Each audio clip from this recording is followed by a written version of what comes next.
Power star Pawan Singh अकेले सबको पटक के रख दिए हैं। नमस्कार दोस्तों, मैं हूं अनीस राजपूत, आप देख रहे हैं अनीस राजपूत ऑफिशियल। आज के इस वीडियो में हम इसी के बारे में बात करने वाले हैं, इसलिए वीडियो को शुरू से लेकर एंड तक देखिएगा। अगर हमारे चैनल पर नए हैं तो चैनल को सब्सक्राइब कर लीजिएगा, क्योंकि भोजपुरी की ताज़ा और सही खबरें सबसे पहले हमारे चैनल पर आता है। तो जैसे कि आप लोग को पता ही है कि अभी पिछले 2-3 घंटे से पावर स्टार पवन सिंह तीसरे नंबर पे चल रहे थे। पहले नंबर पे राजा राम सिंह था, दूसरे नंबर पे उपेंद्र कुशवाहा और तीसरे नंबर पे पावर स्टार पवन सिंह थे। लेकिन अभी का सबसे बड़ी अपडेट ये है कि पवन सिंह दूसरे नंबर पे आ गया। आपने बिल्कुल सही सुना, पवन सिंह तीसरे नंबर से हट के दूसरे नंबर पे आ गया। अब बात कर लें कि भोजपुरी के पावर स्टार पवन सिंह को कितना वोट मिल गया, तो मैं आप सभी को बता दूं कि राजा राम सिंह को अभी तक 2,78,000 के करीब वोट मिल चुके हैं।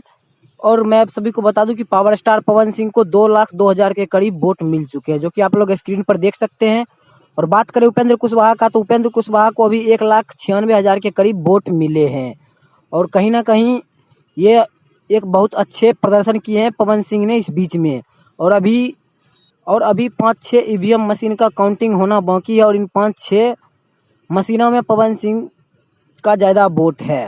और मैं आप सभी को बता दूं कि हो सकता है तो पवन सिंह एक नंबर पे जा सकती है। वैसे खैर ये सब तो समय की गर्भ में छिपा हुआ है। वैसे आपका क्या राय है इस मामले में, अपना राय कमेंट बॉक्स में जरूर बताइएगा।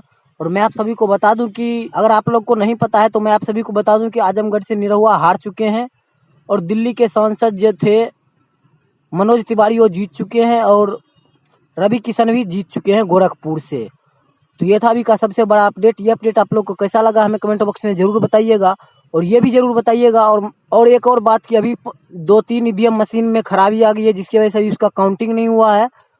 उस ईवीएम मशीन का काउंटिंग होना अभी बाकी है। खैर जैसे ही कोई अपडेट मिलता है मैं आप सभी को जरूर बताऊंगा। मिलते किसी अगले वीडियो में, तब तक के लिए बाय।